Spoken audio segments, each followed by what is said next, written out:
Mateo capítulo 15, versículo 21. Mateo 15, 21. Vamos a leer desde ahí. Luego salió Jesús de Galilea.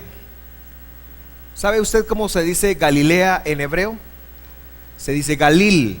El armaquea que se llama Galil, esos Galil son israelitas y están nombrados en honor a esta región donde Jesús, de donde Jesús salió, y se dirigió al norte a la región de Tiro y Sidón.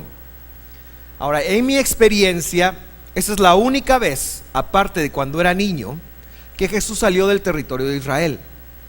Por ahí otras iglesias dicen que en sus tiempos vino a América, hizo un montón de cosas, pero la Biblia no refleja nada de eso. Lo que sí dice es que en esta oportunidad Él salió de la tierra de Israel y se fue a lo que hoy es el Líbano. Esto me llama poderosamente la atención, porque existe una razón por la cual Jesús nunca salió de Israel excepto en esta vez, y esa la vamos a ver un poquito más adelante.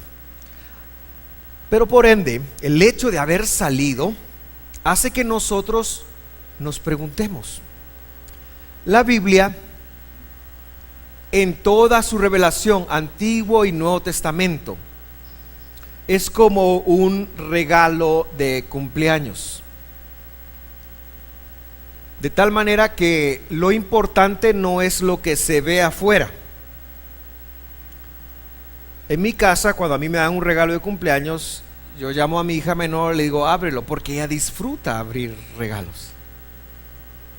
Y a veces sí uno puede adivinar, ¿verdad? Esto es una corbata, esto es un libro, esto es una Biblia. Hace un par de años les jugamos una buena broma a ellas, les dimos su regalo que no esperaban y luego sacaron su tableta después de eso y estaban así que, ¡ay! Un día les voy a enseñar el video de cómo se pusieron, hablando de las hijas. Pero la Biblia es así. Entonces tú vienes y tomas el castellano y lo lees. En el principio creó Dios los cielos y la tierra, y lo que estás leyendo es la envoltura. Y luego, si quieres ser un poco más literal y lo lees, Bereshit bara Elohim haaretz beha shamaim, o sea, en su lenguaje original, de todos modos sigue siendo la envoltura. Y esto hay que hacer un esfuerzo y un trabajo por abrirlo para disfrutar de su verdad. Y eso es lo que intentamos hacer esta mañana. Versículo 22. Una mujer de los gentiles que vivían allí se le acercó y le rogó: ten misericordia de mí, oh Señor, hijo de David, pues mi hija está poseída por un demonio. Por favor, tome nota que dice hija y no suegra. Pues mi hija está poseída por un demonio que la atormenta terriblemente. Algunos tienen, pero suegras poseídas por un demonio. Esta mujer tenía una hija poseída por un demonio.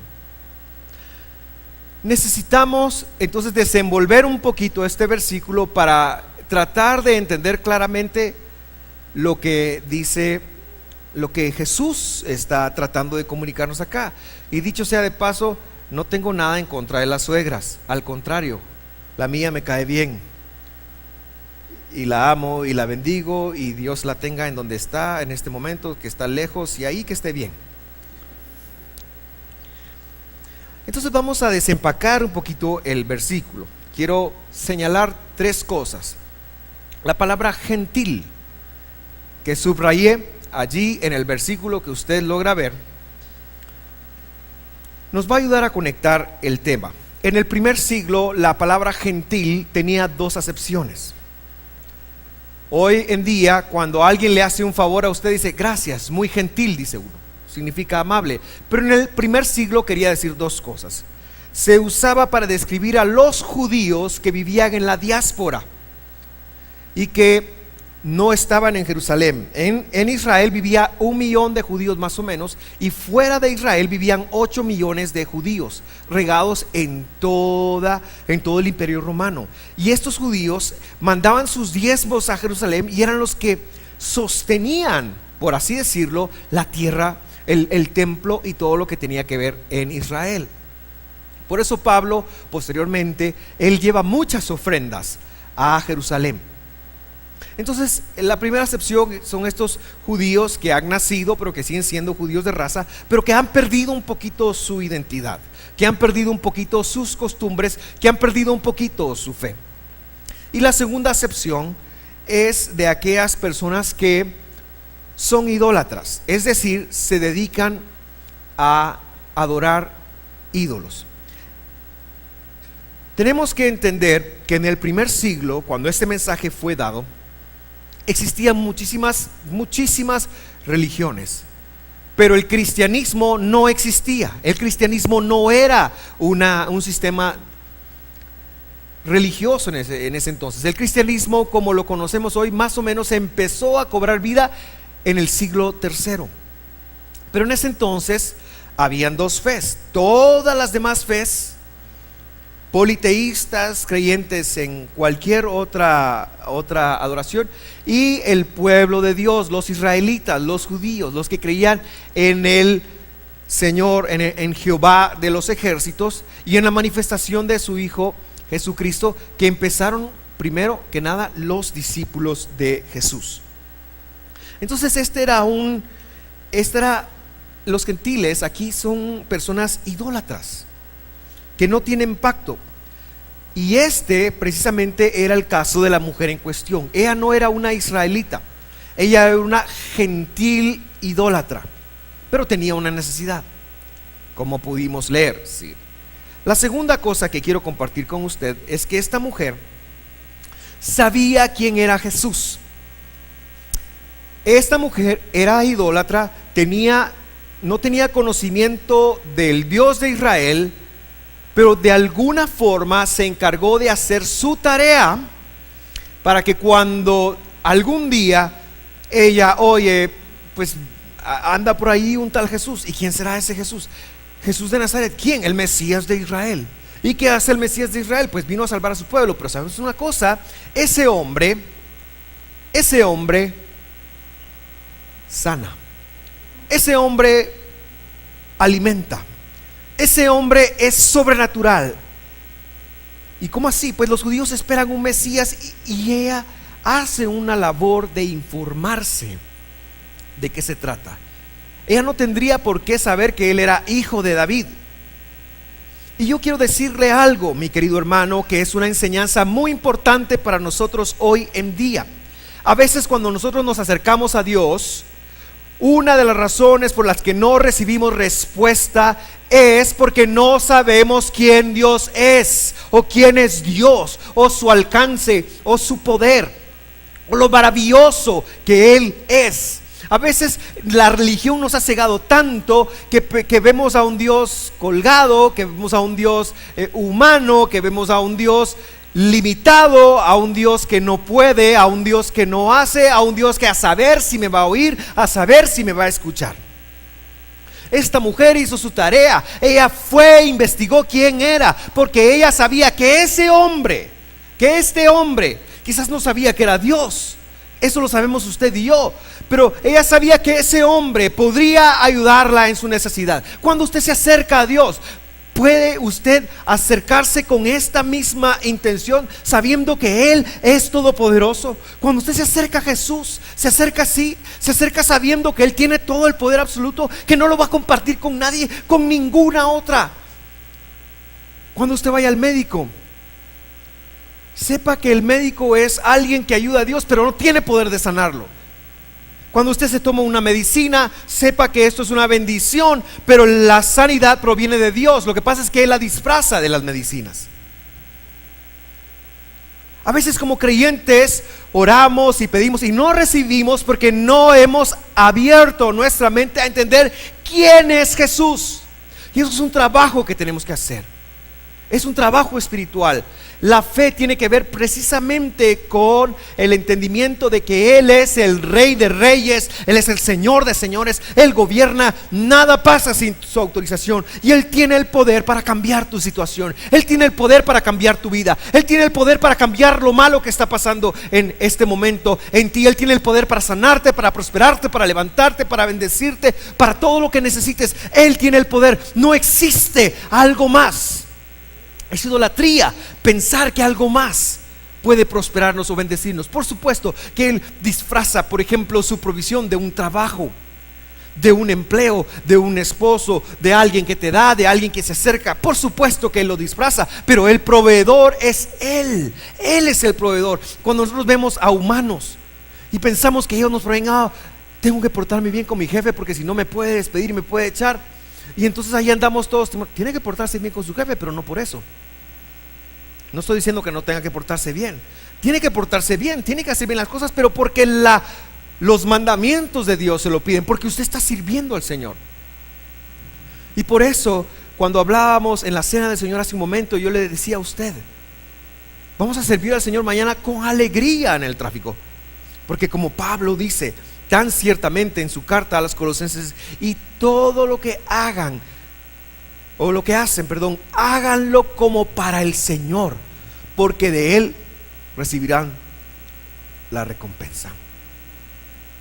Todo lo que hagan, háganlo para el Señor.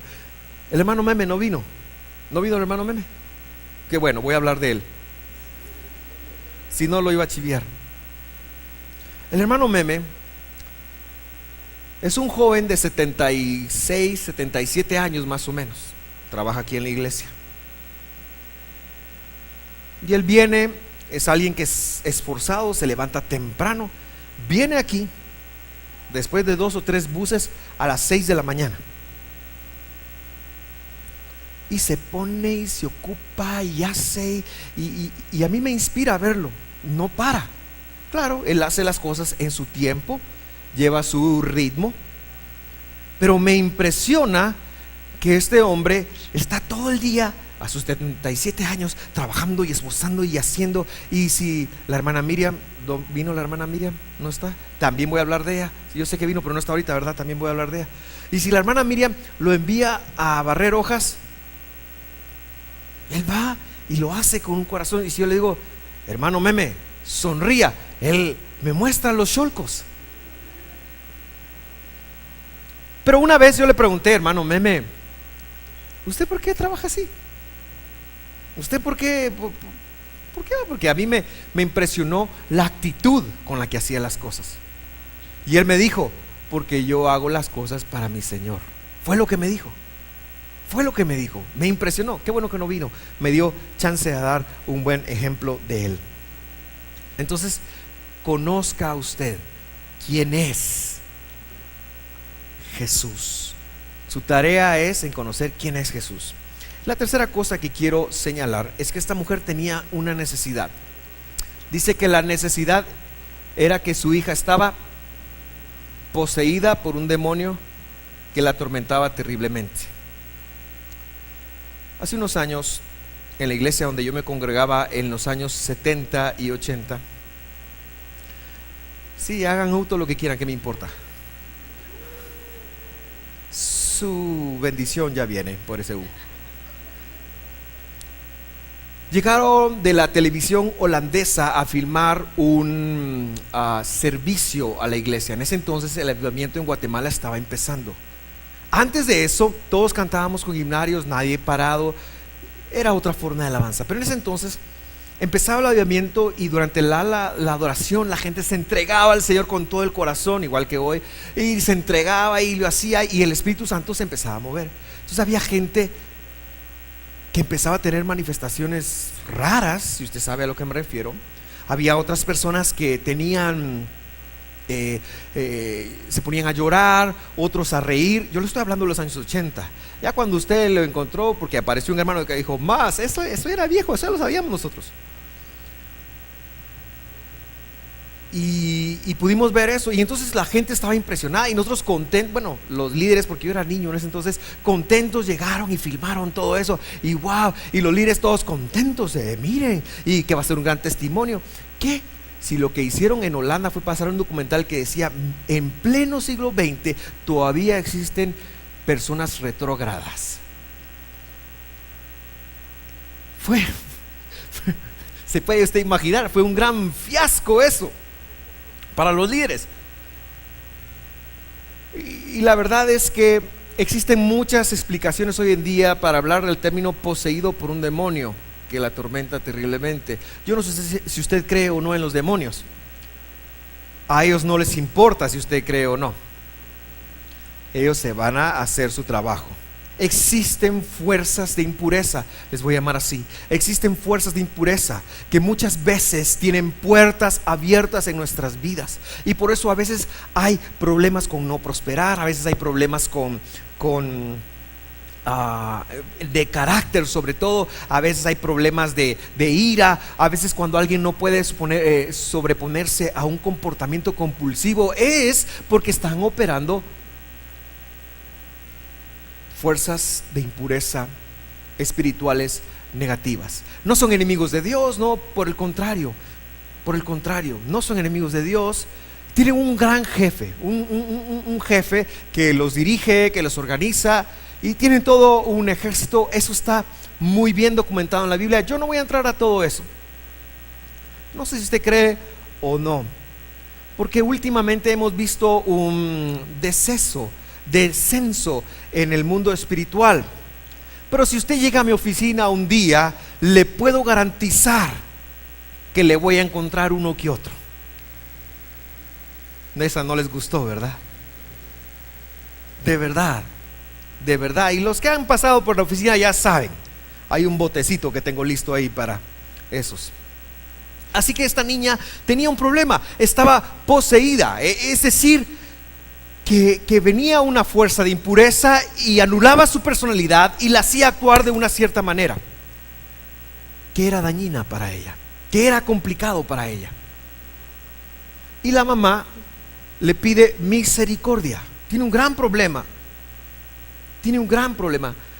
Hay problemas en donde la ciencia no nos ayuda.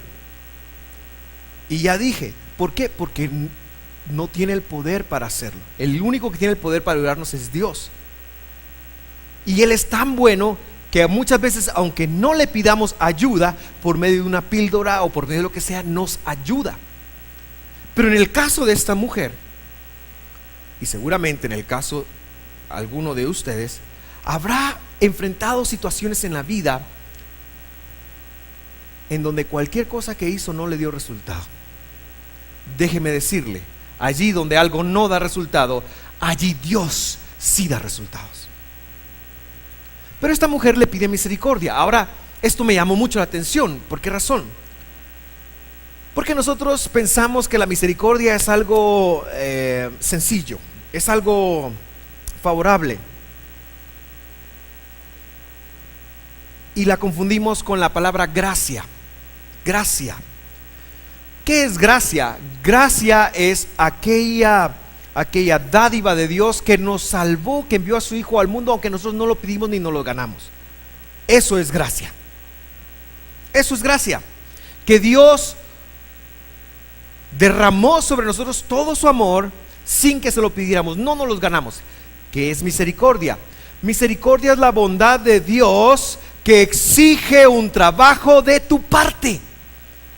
Cuando tú le pides misericordia a Dios, por ejemplo, para tus finanzas, Señor, ten misericordia de mis finanzas, que es más o menos como Dios opera.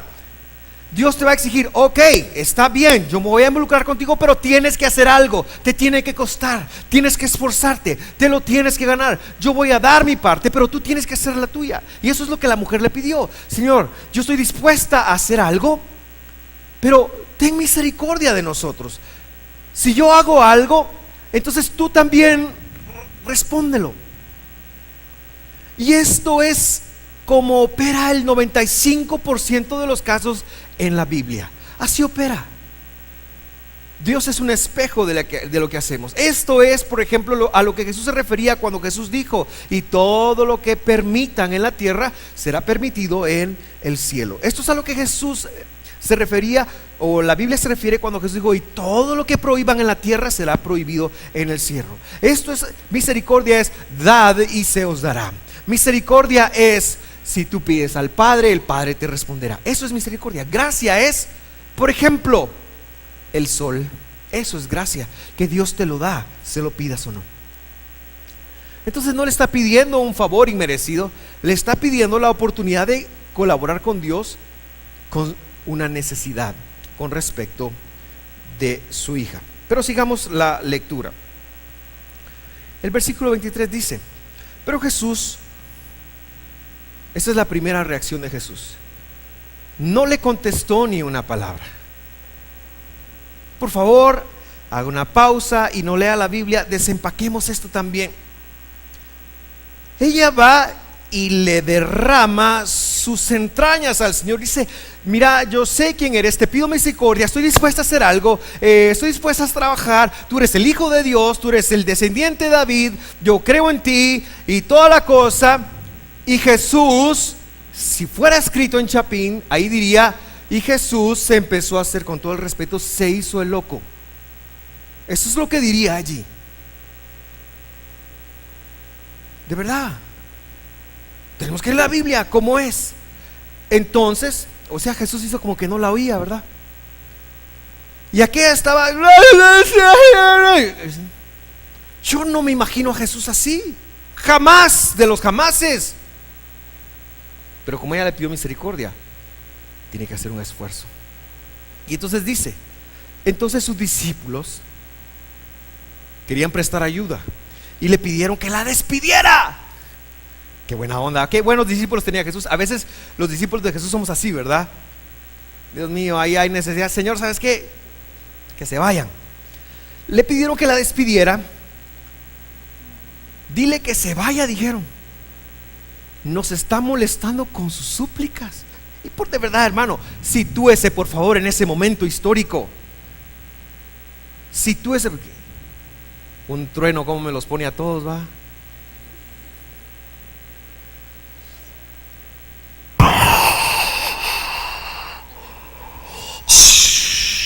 Va a llover, hermano, va a llover, no se preocupe. Natural. Ok. Entonces, mire pues,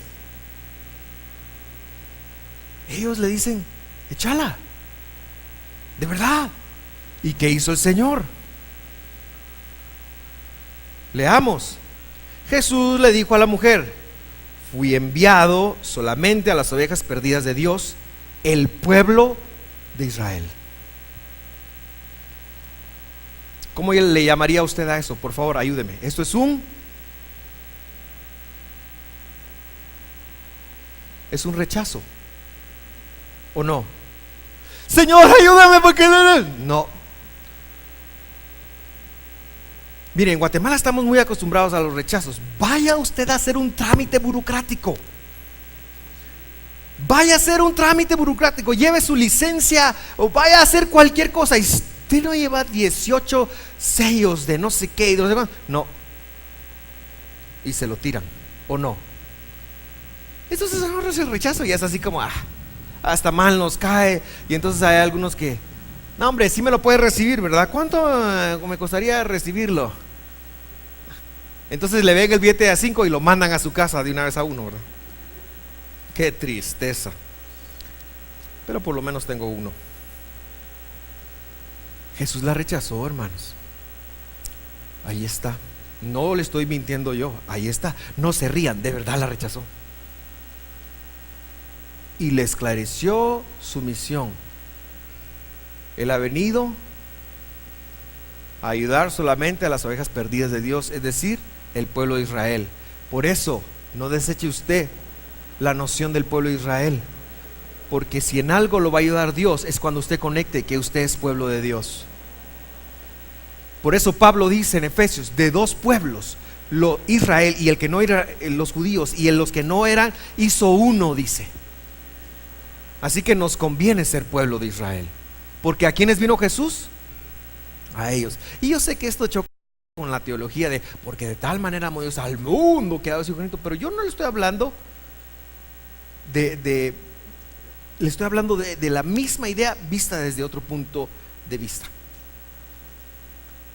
Pero le tengo que admitir, esto me choca a mí de la imagen que yo tengo de Jesús.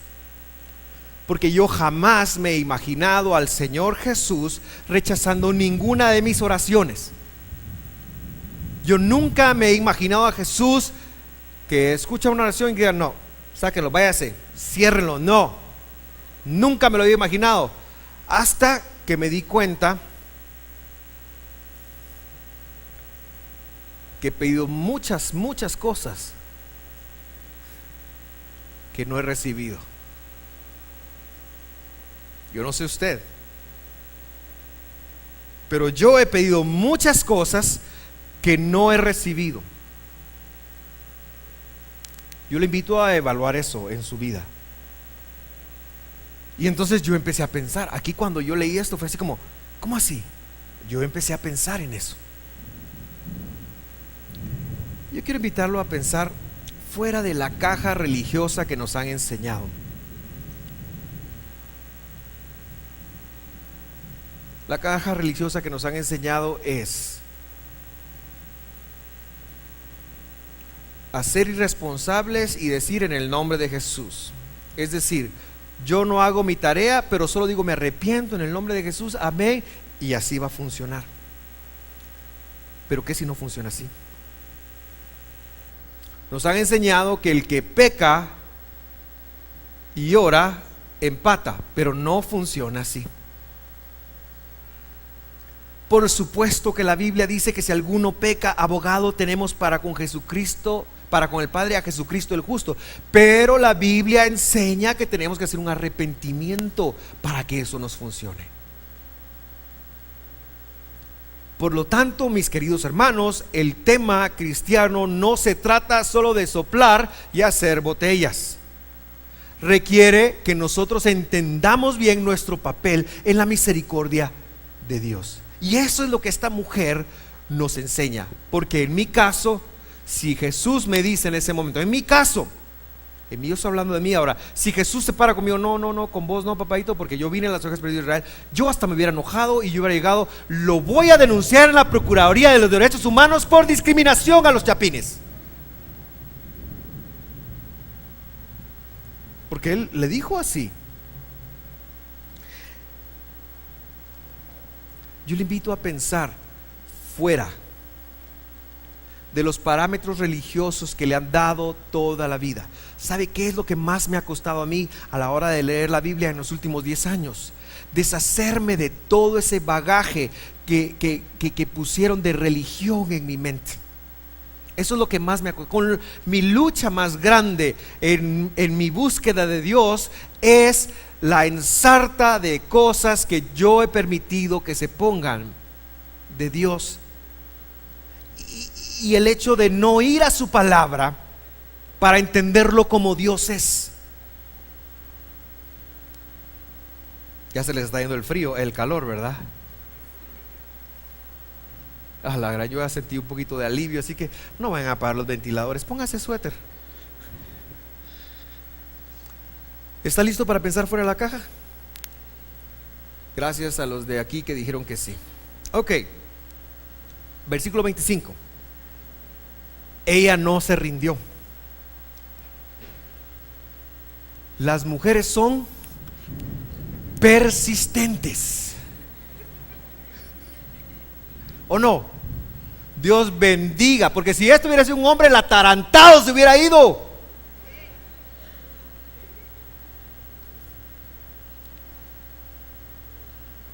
Es que no se puede, señores. Pero esta mujer no aceptó eso, porque ella estaba haciendo un trabajo espiritual. Ok, pero sigamos. Ella se acercó, y no solo se acercó, sino que lo adoró. Por favor, imagínense la escena conmigo. No, mijita, yo a la casa de Israel fui enviado. Y Jesús se da la vuelta y se va. Si usted y yo hubiera estado ahí, yo no sé cómo hubiera reaccionado usted, pero yo hubiera hecho chusma, chusma, y me he dado la vuelta y me voy. Y encima de que tengo un gran clavo, es orgulloso, ¿eh? Pero esta mujer no, hizo dos cosas. Se acercó. Pedro, quítate de ahí. Quítate. Y usted imagínese a Pedro. Pedro era bravo, hermanos. Juan, no se diga. Jesús tenía un guerrillero en su equipo de trabajo. De verdad que lo tenía. Simón se llamaba. Uno de los dos Simones ahí. Guerrillero. Y hombre, y andaban armados. Pedro andaba armado. Y la mujer, no, ¿por qué? Porque cuando alguien tiene fe, un arma no lo detiene. Un atarantado haciéndose pasar por discípulo de Dios no lo detiene. Nada la va a detener, y por eso Dios usó una mujer. Entonces se acercó, lo adoró. Lo adoró. No tengo todo el tiempo para entrar a discutir qué es eso, pero lo adoró y le rogó una vez más. Esta es la segunda llamada. Señor, ayúdame. ¿Por qué le volvió a decir eso? Porque ella sabía que él sí podía. Ella había hecho su tarea. Este hombre sí la podía ayudar. Jesús le respondió: ahora sí, mi hijita linda, está bien, ya pasaste la prueba. Era una prueba como la que pasó en la fábrica de chocolate de Charlie. Si ustedes vieron la vieja o si vieron la nueva, era una prueba, no importa, pero al final, wow, le dan todo, ¿verdad? Era broma, Señor, era broma, Señor, dijo, como aquel chiste, ¿verdad? Que manda fuego, Señor, y la iglesia se incendió, y entonces los hermanos empezaron a cantar, era broma, Señor, era broma. Cuando la iglesia empezaba, estaba este coro de Dios manda lluvia, derrama de tu espíritu. Y de verdad que vino la lluvia aquí y se llevó toda esa pared ahí. Entonces yo le dije, Dios, era broma. Pero esta mujer se volvió a secar.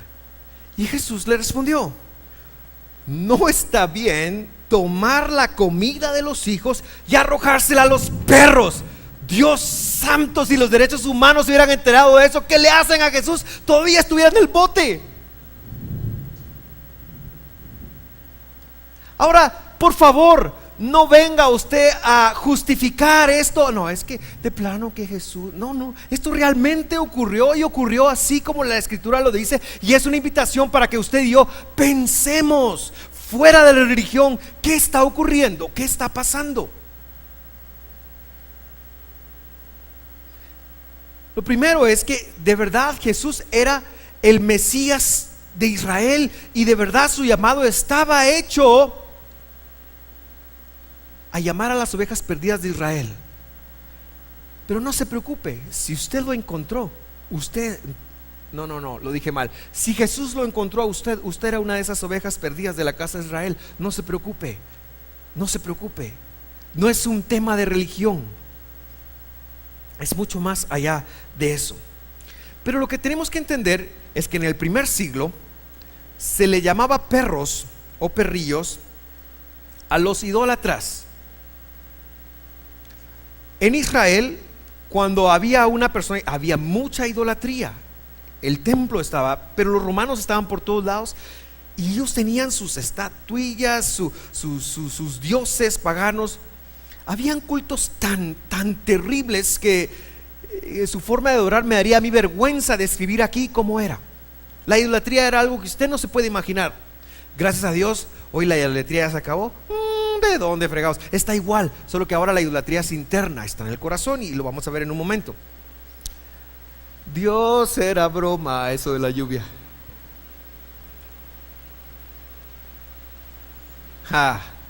Váyanse pues. Son bromas, no se vaya, porque esto lo va a bendecir. Solo me voy a tener que esforzar un poquito más. Los judíos llamaban perros a los idólatras. O sea, Jesús no le dijo eres una perra, para que usted lo entienda como yo lo entiendo en el siglo XXI. Jesús le estaba diciendo: No está bien, y la Biblia dice tomar el pan, el pan. ¿Qué comíamos hoy? El pan. ¿Qué representa el pan? Representa el cuerpo de Cristo, representa todas las bendiciones, representa lo que necesitamos, representa finanzas, representa salud. No está bien tomar de esto que es de los hijos y dárselo a los que no son hijos, es lo que está diciendo. No está bien tomar de esto que es para la gente que adora al único Dios, al Dios de Israel, para que tiene su fe puesta en el Dios de Israel, y dárselo a aquellos que no creen. No está bien, eso es lo que Jesús está diciendo. Pero a su vez es una invitación para que ella deje de ser un perrillo, deje de ser un idólatra. La idolatría es un gran problema. La idolatría es un gran problema. Yo diría, sigue siendo nuestro mayor problema hoy en día. Porque es el estado mental que otorga poder a cualquier cosa que no sea Dios. Si tu felicidad es el dinero, si tu felicidad son los hijos, si tu felicidad es la suegra, aquellos que no se rieron de mi chiste, si tu felicidad es tu cónyuge, si tu felicidad es el Facebook, el YouTube o lo que sea, y no está puesta tu confianza en Dios, querido hermano, tienes algo de idolatría en tu vida. Si tienes cualquier confianza puesta en el que no se ve, en el creador del mundo. Sí, nosotros estamos tan acostumbrados a poner nuestra confianza en lo que sí se ve, y por eso necesitamos, sí, yo creo en tu provisión, Señor, pero que el jefe me firme un salario de $55,000 al mes, eso no me va a enojar, en eso voy a confiar. Y cuando el jefe lo hace, entonces lo voy a tener. ¿Dónde le pongo para que no le pegue el sol y que todo le vaya bien? Eso es idolatría. Y eso es lo que está peleando Jesús acá.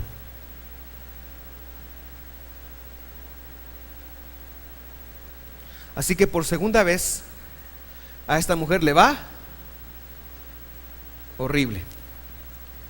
Pero esta es como la lucha libre, a 3 caídas.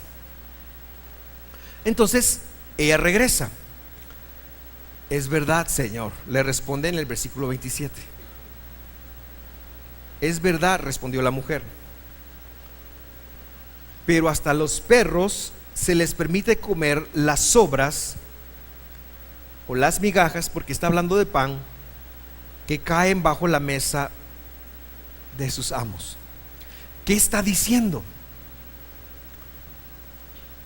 La mujer está diciendo, sí, probablemente yo he actuado como una idólatra, como un sin dueño. Probablemente he pertenecido a otro dueño. Pero ¿sabes qué, Señor? Me voy a acercar a otro dueño.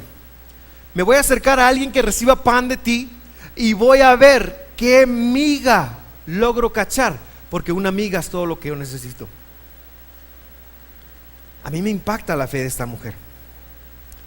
Con una uña que Dios le bendijera, eso le bastaría. Querido hermano, no hemos conectado con el poder de Dios todavía. A lo largo de tu vida, Dios te ha dado oportunidades para conectar con su poder, pero seguimos sin hacerlo como deberíamos de hacerlo. Porque una migaja de la mesa del Padre dada a sus hijos, que nos llegara a alcanzar, tiene el poder de transformar nuestra vida en algo que no te puedes imaginar. Una sola migaja, una palabra. Por eso no menosprecies, alguna palabra que se diga. Cuando alguien te diga algo, por eso, mi querido hermano, yo te invito a venir de hoy en 8, porque va a haber una palabra profética, es decir, una palabra discernida y ministrada por alguien que tiene el don de hablar en función de Dios. Y dicho sea de paso, te invito a venir el miércoles también, o a seguir la transmisión en vivo. Aunque yo sé que cuesta y que a veces yo me pongo en la pizarra y no se ve nada, no se preocupe. Con que lo oiga, algo va a pasar en su espíritu, porque estamos esforzándonos en desenvolver el regalo de Dios para nosotros. Lo que la mujer le está diciendo es: me amaste idólatra, pero estoy dispuesta a renunciar a esa idolatría, y lo que me quieras dar, sea amiga o lo que sea, con eso me basta. 3 veces la mujer le dijo: Señor, tengo una necesidad, ayúdame. Señor, tengo una necesidad. Segunda vez: sí, ayúdame, te ruego que me ayudes. Pero la tercera vez le dijo: Señor, tengo un poquito de fe.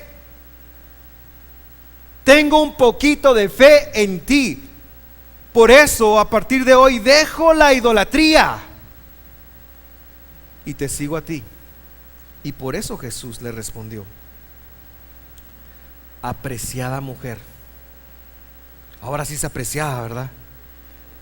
Ya que le había dicho no, ya que le había cerrado la puerta, pero todo era parte del plan. Siempre la apreció. Lo que pasa es que ella tenía que purificar de su corazón la idolatría, y por eso la respuesta era no. ¿Por qué no nos responde Dios? Porque hay idolatría en nosotros. ¿Sabes? No es por ningún otro pecado, es que hay idolatría. Los otros pecados tienen otras consecuencias, pero cuando tú vas a la fuente del poder de Dios, que es la oración, y no tienes una respuesta, es una señal que Dios está diciendo: tienes que limpiar la idolatría de tu vida. Tienes que hacer un trabajo de limpiar la idolatría. Por eso muchas veces las oraciones no se nos responden. A mí esto me bendijo tanto estudiarlo. Ella superó la prueba, impactó a Jesús. Apreciada mujer, le dijo Jesús, tu fe es grande.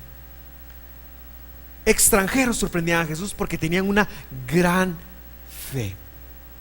¿Quieres impresionar a Dios? No le muestres tu gran necesidad. Sí, hay que decírsela, hay que hablar. Muéstrale la fe que tienes en que Él te puede sacar del otro lado de esa necesidad.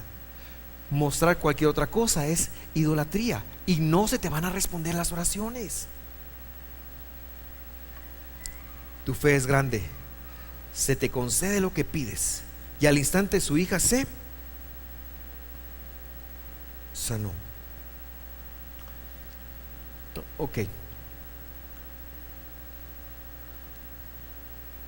¿Por qué tenemos problemas en el mundo espiritual entonces? Con esto quiero cerrar. ¿Por qué tenemos problemas en el mundo espiritual? ¿Por qué a veces hay influencias demoníacas que llegan y afectan nuestra vida y nos enferman y nos empobrecen y nos encarecen y nos afectan?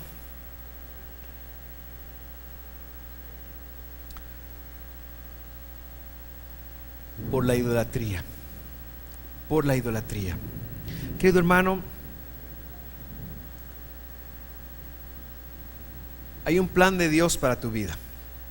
Hay una forma de vivir tu vida, y Dios la ha dicho. Yo lo repito casi que cada domingo, pero hoy tengo que volverlo a decir. Cómo vivir está en la Escritura. Si me amáis, dijo Jesús, guardaréis mis mandamientos. Qué impactante es eso. Porque en las comunidades, iglesias donde se guarden mandamientos, veremos menos demonios. En las iglesias donde se guarden menos mandamientos, veremos más demonios. Por eso aquí vamos viendo que no hay mucho demonio, ¿verdad? Pero todavía queda 1, 2, 3 que usted tiene, que yo le puedo sacar con mucho gusto. Haga cita, yo recibo. Yo también tengo los míos, no se preocupe, no estoy diciendo que estoy 0 clavos.